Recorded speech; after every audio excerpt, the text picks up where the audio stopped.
Now about to start recording the share. When you are finished, please hang up. I would like to thank the Rabbeinu Shalom. I want to thank Rabbi Yosef Yafi, Kolaloshin, Kavash Kochapatis, and Torah anytime. And the Rebbe should help weiter. We should do his Ratzon and give him Nachas.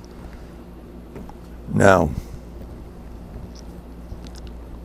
somebody calls me up today, and he said that his baby woke him up in the middle of the night, and when that happens, it's over. That's the next few hours. Him and his wife are gonna busy with that 8-month-old little bubbler over there, drive them good and crazy, and make sure you're gonna be holding me now for the next hour or two. You take turns. That's it. So he said he tried something, and it worked. And he told his wife, he said, Eivishter, Mendel gives a bracha that she's going right back to sleep. As soon as he said that, she went right back to sleep. And I says, when did this happen? It happened Friday night, Shabbos. Was I there? No, you weren't there. So what are you getting involved with me for? He said, I decided I'll use you, whether you know about it or not. Zachal Adam Shalai B'fano. And that's it. Mendel said, and that's it. And it worked. So if anybody wants to try that, you're welcome. You can try, say, Mendel said, I'm always masking. As long as Mendel said something nice, something helped, but it worked. The baby fell asleep in a minute. You know, this is not an easy baby. This is one of those that can keep you, keeps the parents on their toes. So that's a great idea. If anybody wants to use it, you're welcome. Now, that's tmimus. If you believe things like this will work, they will. It's all tmimus. Too much Yisharim Tanchem. I heard that in Nובהרדוק a lot. It's totally, I heard it by Reb Nosson also. It's all up to your tmimus. You can do whatever you want. Now, what happened to me, I say that I don't always have kaiches to daven. Help me without that stuff. I can't always scream and cry and kvetch. I can't. Help me without. I said that, and watch what happened. Since I told that to the Eibishter, I've got a different matzav. Now I counted about, in the last 2 weeks, that I remember I had 5 cases of people ready to say vidui, and boom, they're back to normal. I had 5 of them. I had a kid that he had a brain tumor, Rahman al-Islam. I gave a zug, and they said they wanted to give him an operation, and they said that it looked terrible. Yes, and I davened, I says, no, I want the kid jumping off the operating table. It's exactly what happened. Bris crucialis vasayim. The kid didn't know what I'm saying behind his back. I want the kid jumping off the operating table. It's exactly what happened. And what happened exactly? As soon as the doctor got him all set, he says, I don't want this stuff. Get me out of here. And the doctor, which is very surprising, went along with him. He said, come to think of it, this operation is so dangerous that it's not even worth it. And let's double check exactly what's really going on. He double checks, and sure enough, the kid is not nearly as bad as he thought he was. And what I just heard from the uncle told me this, that the kid's okay. He got a slight little this, but he's fine. Unbelievable. Jumped over. The kid was b'kuch nefesh. And the uncle who told me the story, while I gave the kid a bracha, I decided, hey, why not include, the uncle needs a job, something. The uncle got a job. That day he got a job. Lately, that's my latest shtick. This guy was bipolar, he had trouble like crazy, with his wife and his kids also. I said, okay, no more bipolar. He told me he's 1,000% better. This is just in a few weeks. And then he said, what about your wife? She's terrible. I meant her too.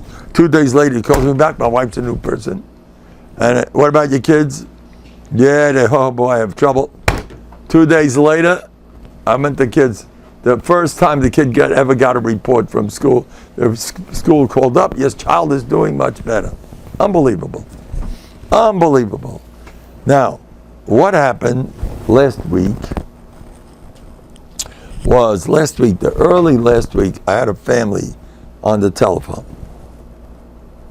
A woman who was going through Shiva Medur Gehenim of Yanamisis. Finally, it's gone. And everyone's so happy. And then suddenly the last month, back with a vengeance, with a rage, worse than ever. Now speaking to the father, he broke my heart, seeing what he's going through. His wife is in the hospital, and she's out of it. And Hashem Yerachim, and it's slowly getting worse and worse and worse. We're talking about, and the father got me.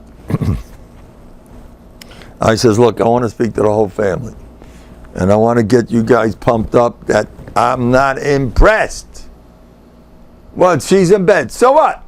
But so what? You know what the Eibishter could do? I'm not impressed. Don't scare me. You got the wrong guy. I don't get scared so fast. I'm not impressed. You ever Kriyas Yamsuf? I don't know if you believe in it. I do. And you're always talking about it every day in davening, right? So you just say it to be Yaitza. When I say it, I hope I'm old. I hope it's real, It sure is. And why are we always saying it? If not that we should start believing in that more and more and more and more. And therefore, let's all become Bali Maifis, like Mendel. Well, guess what I said? And I kept hocking and cup. And I saw the father needed it. Usually, I don't give a family more than 10 minutes. It's done. But this time, I saw this poor guy needs it. And I went on for 20, and I was hocking my cup. No, she's better. I'm not impressed. As I talk, she's improving every minute, every second. And she's Gavaldi. And it's a head and a head. She's jumping out of bed. And it's gone. It's over. And I took my stuff. I said, asked the father, well, how does she look? I think she's responding. She wanted to talk to me. She couldn't open her mouth. She put the receiver next to me. She wants to talk to that guy. She heard me barking through she heard all that stuff. And she was made her upset, woke her up a little bit. She wanted to talk. And I says, all right, let's, I couldn't hear nothing. She was out of it. The next day, I get a phone call. It's not normal. She's a new person. The doctors are amazed. She's moving, she's talking, she's walking. They didn't call me after that. Good news. But now, on Thursday, I had another identical type of, also a woman that's going through this Maisa. And this one, the brain tumor, Nebuch, this one I said, uh-oh, she's in ICU, Rahman al-Islam, and it already spread all over the body. And I said, oh no. What am I going to do now? So I figured, look, I stick to party line. I get schar.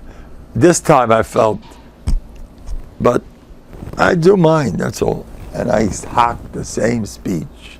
But I didn't have the kaiches. I remember, I told the Eibishter, I don't have the kaiches. Help me without by screaming my head off. Help me out by believing it and half believing it and making believe I believe it. I can't always do that stuff. So I've told this to the Eibishter on occasion. So here it came to use. And I spoke to the guy for 5-10 minutes. I had no kaiches. And don't worry, she's out of the hospital. Boom, boom. Tomorrow, I get a phone call the next day. It was Friday. I was out of the town on Friday, but I finally heard it today. The nephew calls me up. The next morning, she was wheeled out of the hospital. I says, remind me, which case was that? I says, you know, the lady that was, and it was spreading all over. How bad was it? How bad was it? just we're about to say vidui, it was over. And I wasn't even so positive, because I didn't have kaiches to stop becoming positive. Let's get positive. Oh no, it's not easy. And she's wheeled out. They said, Rabbi, exactly what you said. I had 3-4 of them, the exact same lashon, out of the hospital, jumping on her feet. The kid, there's another kid that was strangled, Nebuch, and his Rosh Yeshiva's, his brother's Rosh Yeshiva, his brother's one of my friends over here, who works for me, one of my chassidim. So his Rosh Yeshiva called me that I should tell the news to Nebuch that his brother, 6 minutes, he was out of it. He had choked in an accident. I didn't even know what accident it was. As soon as I heard it, thought it was a car accident, it's critical, and he was telling me, like, you're going to have to tell the news that it's Achra. They were taking a corpse. The Hatzalah was taking a corpse. You know the Maisa? They were taking a corpse. That's what he told me later. I didn't know B'Shas Maisa. He says, what? The kid's perfect. He's dancing. I didn't even know the details. A week later, the brother's standing right here, Mendel. A week later, the kid's dancing with his friends. There is no Zeicher. Now they say, according to statistics, if you stop breathing, you're out of it 2 minutes, then for the rest of your life, you're going to have this problem. 3 minutes, that problem. 4 minutes, Hashem Yirachem. 6 minutes, Halavai, and he was 6 minutes, totally in a different world. I don't know what exactly. I don't get interested in details. I didn't even know what kind of accident. And the kid was literally dancing a week later for the Sudas Haidah, like nothing happened. So there we go. One after another, the Nisim and the Flois. Anybody could do these things. My Hasidim are starting to learn from me, and they're starting to say chickens and eggs. One of my big things is when there's problems giving birth, I say it's going to be like a chicken with an egg. And one of my Hasidim told me, I told that to somebody, and boom, that's exactly what happened. See? He's a Sephardi. The Sephardim are good. Anyway, you have the Eibishter. You have Azat Tatan Shemayim. He is so good. Now listen to this one. How did I get into the elephants? Elephants have giant ears. Why do they have giant ears? The the African elephants are huge. The Asians are somewhat small. And the ears are not even in proportion to the body. The ears are big, but not like the African elephants. The ears look like they're flying all over the place. And what's going on? So I'll tell you the pshat. First of all, an elephant does not have an air conditioner like we do. First of all, I had to speak of one of those little things. I said, Rabbi Say, how could you not sit down all day thanking Hashem for air conditioners? It was his invention, by the way. You want to know who invented air conditioners? The Eibishter. He put it into some Shegetz's head, to kach v'kach. It's all him. The brains come from the air. What's smart there? And the Eibishter created air conditioners. Why don't we spend all day saying thank you for air conditioners? It's so nice. When I was a little kid, there were no air conditioners, at least where I was. And at nighttime, I went to sleep, and I was up all night in agony, roasting away in the heat. The summer was Gehenna. You remember those days? It was Gefelach. And today, an air conditioner. You're mechuyev to sit down and say thank you every day. Thanks for the air conditioner. Not only are you supposed to say thank you, that has to dominate your mind. What's on your mind all day? This peckle, that peckle. My mind is dominated with the fact that I have air conditioners. Sometimes my mind, that this I don't want to be repeated to anybody, except to my wife. I want a dafka to hear this. Sometimes my mind is dominated all day with my wife's cooking. She's a Hungarian cook. She's good. She made it. I'm joking. But fill your mind up with the simcha, what's going on. And let that dominate. It's so important. But I thank Hashem so much, and I thank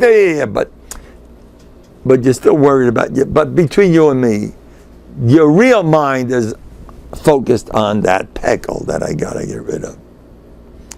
Why don't you just focus on enjoying life and thanking your head off? You know, when you get the thing you want, you'll be happy. You're gonna want more stuff.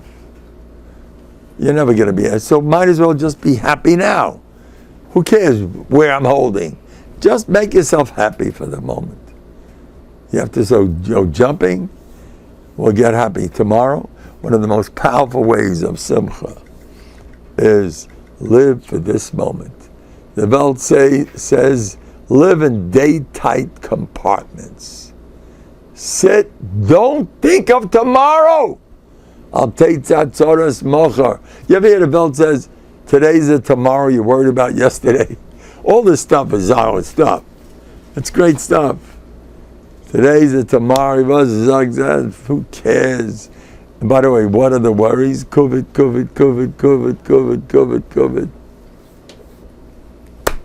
Everything is covered, silly covered. Anyway, so let's get back to the elephants. Now, why do they have such big ears? Because it's hot. Africa is a hot place, and they can't get air conditioners, because if they walked into one of these stores, it would be all the guys who own the stores would get heart attacks. And besides, they don't have money, elephants, and they're going to walk in and smash up the whole store to get an air conditioner. So Hashem understands the problem. So Hashem says, an elephant says, oh, Hashem, you made me an elephant. You want me to roast all day? Hashem says, wait, you don't have to buy no air conditioners. I'll give you your own. I'll give you ears, giant ears. All you got to do is give one flap back and forth, and the blood in those ears becomes super cold. It ices up on the spot, and the blood travels to the rest of the elephant, and you're cool. So every time an elephant gives a flap with his ears, that's all. And it goes automatically. He doesn't have to press a button even. We have to press buttons for our air conditioner. An elephant doesn't press no buttons. He gives one flap and boom, machaya. And the Asian elephants, it's not that hot in Asia. So they have elephant ears that, though, if they have big ones, like the ones in Africa, they freeze to death. It's too much. So they have Asian elephant ears. You give a flap, and that's enough for them. I once was in a taxi. I was in Manhattan. I had to beat it. Lay aleichem. Don't get near Manhattan. Don't get near Manhattan. Keep away. Shem Yerachem. If you do, make sure you go to the mikveh at least 100 times before and 100 times after. And halavai, and then learn a lot of Musa. You know, Rabbi Yisrael Kain told me about what's going around in Manhattan is Hashem Yerachem. I can't be masig walking there for a minute. He said, they're draying sich there, the neshamas, the gurgulim of Dara Mabel, the lowest that are lower, all over. That's what's going on in Manhattan. They're around, you know that? These low lifes, they're around. I don't know what they're doing here for, but to be marshal more people, I don't know. But whatever. I was in the taxi, and an Indian was driving the taxi. And I'm a Malamed who teaches Yuma, and we learned that, and they went into the Beis Hamikdash. Kohen Gadol went in twice on Yom HaKadosh. And the first time he came in with plusin, which is Egyptian linens. And the second time he came in with Hindvin, Indian linens, cheaper. And the Egyptians are much more expensive. So I asked this Indian, what's going on with these linens? Because India is famous for linens. So the Indian told me, our linens are Gavaldi. A different Indian I once asked about that, he said, we pride ourselves, we can make a big thing of linen like this, you have a ring, and the linen will go right through the ring and you pull it out. You know, that's a sign of the real, whatever. And he admitted, even though he was an Indian, I was so impressed with him, he admitted that the Egyptian linens are better than ours. And then I says, and who wears them? Only the big shots wear them. And what's so special about them? Listen to this. He said, you know what's special? It insulates the person. If it's boiling hot, the linens get rid of the heat. You don't feel it. And if it's freezing cold, you don't feel the cold. So he says, he tells me, listen to this. How come the linens in Egypt are better than the ones in India? Because the extremities in weather in Egypt is much worse than in India. In Egypt, it gets boiling hot and freezing cold in the winter.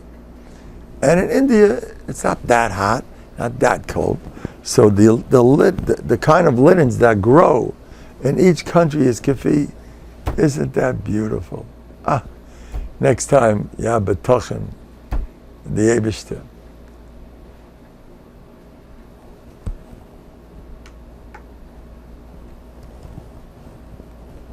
Now, a lot of people are impatient. And I've davened. That's why I'm getting people jumping out of beds left and right. I promise you. I had 5 cases in the last week and a half of people, a woman, she just gave birth and her blood was in the garbage. She was crying like the world's turning over. And she's stuck in the hospital and she's not getting out because they have to make more tests because she has this and she has that and she still can't move and she can't this. The husband calls me up. I says, out of bed! Right away! The next day she was jumped off the bed just like I said. And they're having them one after another. Why? Because I keep telling Eibishter, us Americans, you made us like this. You made us like, we're stress types. We're impatient. You made fast foods and fast this and quickie that, throwaways. We don't have patience to sit around and kratz. So please, I need instant gratification, and this is what's happening. Mamish tchiyas amazing. I mentioned 5 that I remember. Yeah, you want to hear another 4 of them that I forgot, and another 50 of them that the people never call. You know how many people never call back? You can't imagine. A year later, they call back. I get a phone call. It's fine. I got a phone call from a lady, from a husband, a mother, a father calls up for his daughter. She's having a hard time giving birth. And they keep calling me about that. I says, why are you calling me?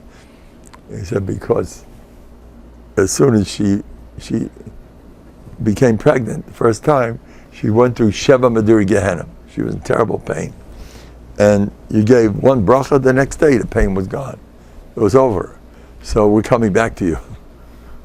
So now we need for this. So they keep calling me back. Anyway, so we're very impatient. Now you should know that Reb Zundel Misalan said, Koli kuva l'tayva. You're waiting for a shidduch today. A 29-year-old bacha comes over to me and says, Rabbi Mendel, I listen to you. I know you. Wherever I go, people say, I just saw you last night. You're Mendel. Some people had to work in my school to help a kid. So they had 2 new people, shadows like to help. So I had to have a meeting with me, and I'm talking with them. Suddenly he said, by the way, your name is Mendel? I says, yeah. You're the guy that writes? I says, yes. They both looked like they're about to faint. You're the guy. I says, yeah, what do you want from me? I'm just as crazy as you are. You think I'm a malach because I'm under this? He was in the newspapers. He still goes to the bathroom like you do. What are you making a god out of the guy? People get... You saw his paper? He's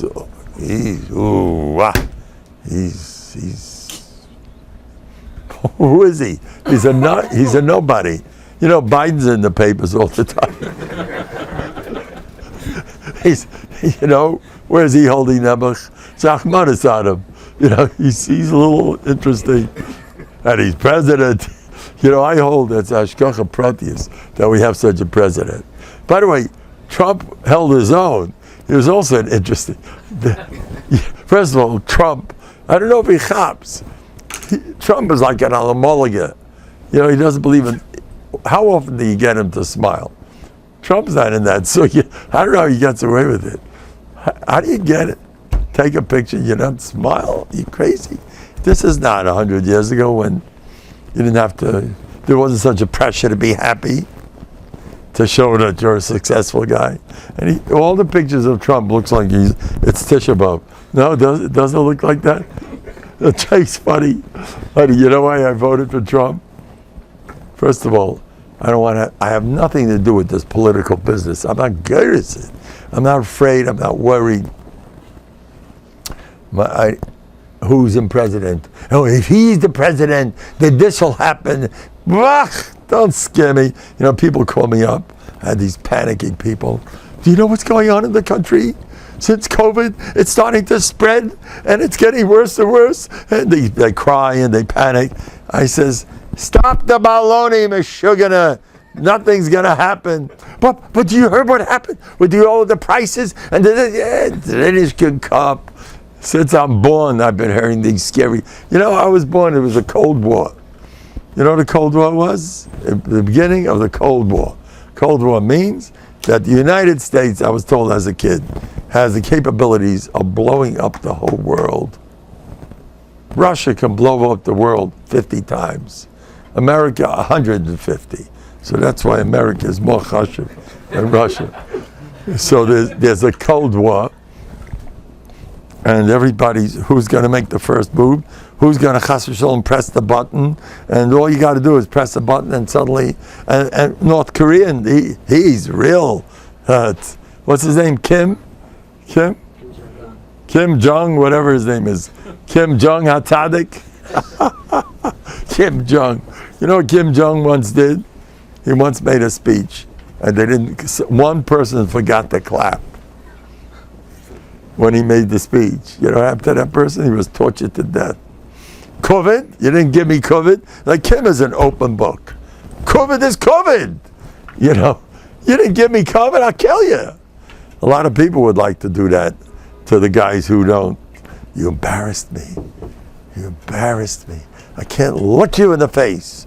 You embarrassed me. I can't forgive. I can't forgive. Why can't you forgive? Because you love covet, Meshugana. Aren't you embarrassed that you love covet so much that you can't forgive? My Rebbe, when I was younger, he once said, so look, you got to learn to be mature and say, Hashem amalei kalel, enichalei v'kalel. Hashem made him do that. Bug off. If you didn't have that trauma, you would have another trauma. You want to be born? I knew somebody who was born mamish in the middle of the Nazi Holocaust. His mother was on the way to Auschwitz, and he was born Mazel Tov, on the way to Auschwitz. He was born. Imagine? He became a chashuv yid. They say his mother said that he saved my life. I was a stormtrooper rep. She married, I think her husband was Nifta. She married the Tzei Lamora. Anybody knows what I'm talking about? Whatever.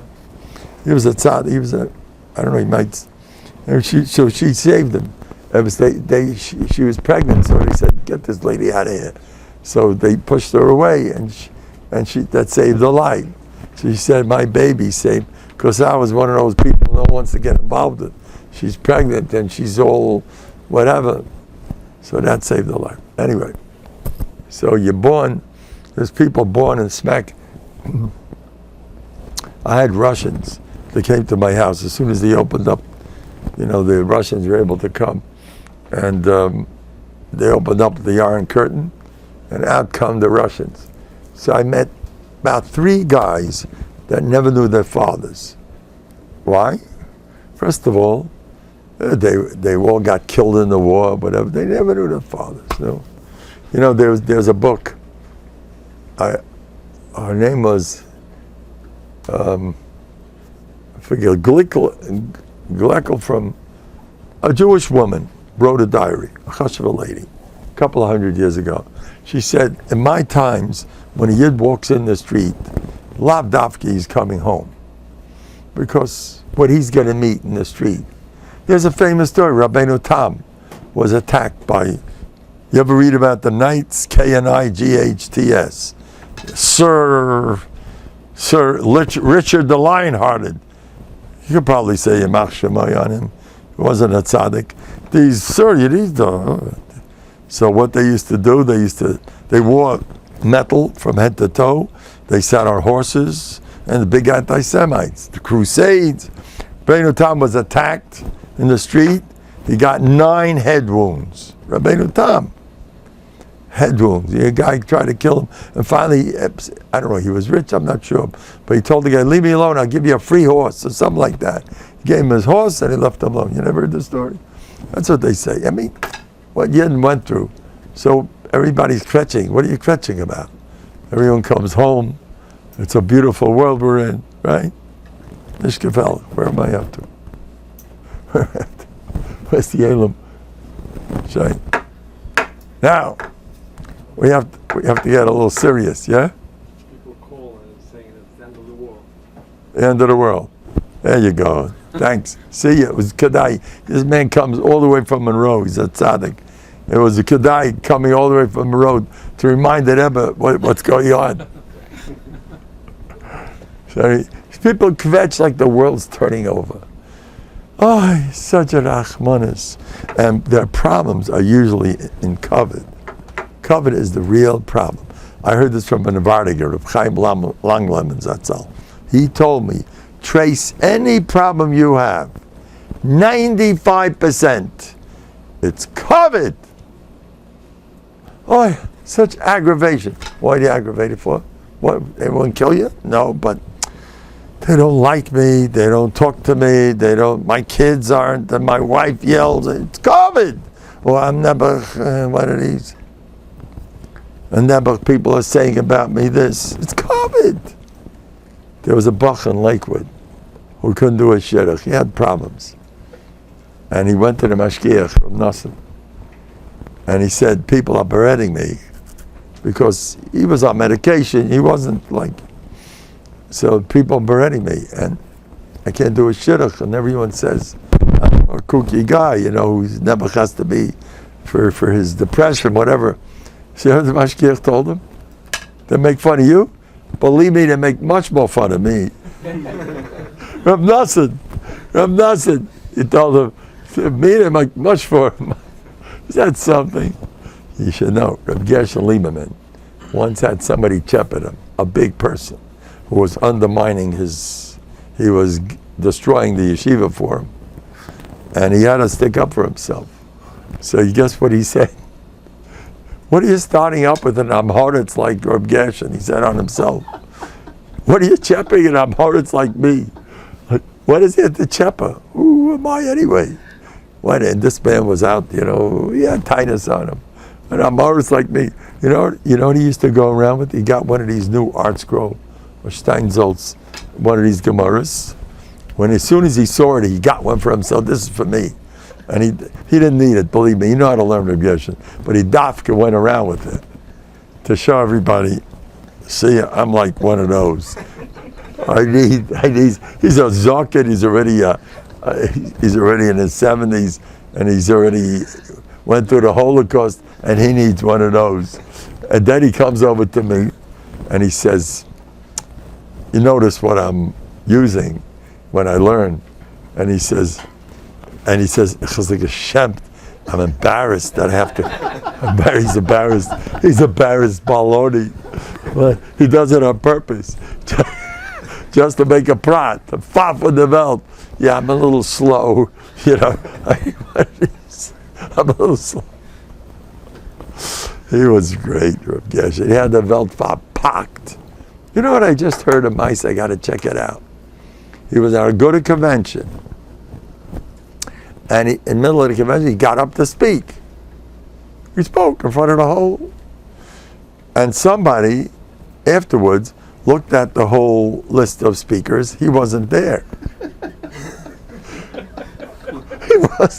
He got up on his own. I saw the Vardy. There's nothing like the Vardy. They'll get you to laugh. If nothing else works, the Vardy will work. There's Reb Chaim Halperin got up in BMG at some, I don't know what it was, a Levi, a Hesped. He got up himself. He made a whole drasha. No one asked him to speak. Right there, BMG, the Yashad. He got up and he spoke. And he spoke with dignity, and everyone's sitting. That's it. They did. And the other thing about Rabbi Yeshin, first of all, he spoke, and when he finished speaking, he lay down flat. He laid down. Here I am. I don't know how he got away with it. I just heard this. There are 2 stories where he laid down flat that I know of. Moshe Soloveitchik's son in Switzerland had his chassan, an eyewitness told me. He made a beautiful speech under the chuppah, and everyone's giving you a shkayach. He says, too much covered. Lay down flat, middle of the dancing floor, here I am. So he laid down, an eyewitness. That one, eyewitness, this other one also. So they had a good life in Novanik. You know what I did today to make people happy? I davened in Satmar. I got up late. Why did I get up late? Because over Shabbos I went to a camp Ma'aminim. I went there. To speak. They want me to speak for everybody. I spent the whole Shabbos busy with the kids, telling about Novanik. Anyway, so I go back at night, go back 2:30 in the morning, and I get up like I don't want to talk how late I got up. But I did one of those things I don't usually do. And I'm there in Satmar, one of these late minyanim, and I daven for the Yamid, Geshmak. Then I finish davening. I go into I guess I was one of the early ones. I didn't know that, Shem Shein Shir Lamala, Kachin Shir Lamata. There's plenty of guys, you're early, at 10 o'clock minyan, that's not me. Really? That's so interesting. And they're all coming in. And so I went into the main base medrash. This happened today, fresh off the press. It's not the first time I did it. I come inside, there's 100 people there packed, and I had just finished davening, and I give a scream, B'koil Rom. Where's the Leikach and Bronfen? Where's the vodka? What's going on here? I said in front of everybody. I try to get some people to smile. Most of the guys,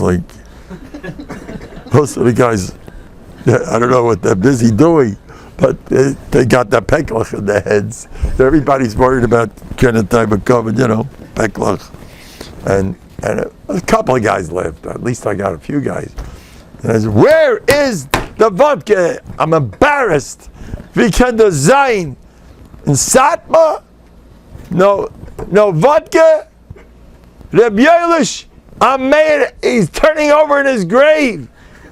I said it in Yiddish. I know why. Those Litvakis messed you guys up. You come to Lakewood, that's what happens. The Litvakis, those old dried out Litvakis messed you guys up. Anyway, the place was on the floor. After a while, they caught on. And then the Rav got all nervous. Look, the Rav was in that million. So he got all nervous. And I went over to him and I told him, no, for was ist die Stückchen Achsidische Stiebel, beschäftigt sich nicht? Aren't you embarrassed, you Achsidische Jews, and you don't have any schnapps? Come on, this is no good. And he starts getting serious. I says, ich mach a Witz. I told him, I'm joking. Oh, so he's making a Witz, Anyway, I had my jokes. I was once. I'm not saying who this was, but I once went to a bar mitzvah of a Rachmana's kid. That the family so we came all the way from Lakewood to New York. And I'm sitting there at the dais with these Chashav Lakewood guys. And a certain Hasidic guy that I have a tremendous admiration for certain guys who are my type. They have Novanik Mahalchim, very similar. In walks, where's my hat? You got a hat, anybody? Yeah. Okay. Can I do that to yours? No, I'm not going to do it to yours. But what I would like to do is go all the way down. I can do it? Okay. The guy comes in. He comes in like this. I promise you, I was sitting there. The guy comes in. He comes in. Oh, you man with a beard, you know, from the chashuva people. And he walks in. There's a big oilam, a packed house. And the big day is the chashuva Lakewood guys all sitting. Walks in like this. And I tell my friend sitting next to him, I says, do you see this guy? He says, yeah, I don't know if he hops, you know. And he was just passing by, he says, entschuldigt, you got the hat, you know. So the guy says, I know. The guy was a riot. I know the guy. He's my type. Who is he my type? He's my chevra. I'm an imitation of him. He's the real thing. He's big. He does a lot for Klal Yisrael, this fellow. Anyway, so he gets up to speak with he gets up by the microphone. And he gets the whole oilam to stand up. He was making a speech. I would like everybody, please rise.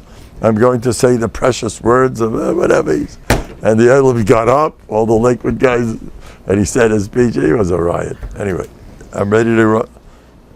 Where's this? This? I have to start? This stuff? This? Oh, yes. We're getting there. We're getting there. One of these days I'll figure out what I'm doing. I don't have it as usual. Where did I put it? I don't have it. I have it. Put it away. 1 second. You actually expect me to remember? I put it upstairs, Bastama. You want to take a look at in the kitchen table. See a little, you know what to look for. And you'll find it over there. We'll work it out, yeah? Anyway, okay.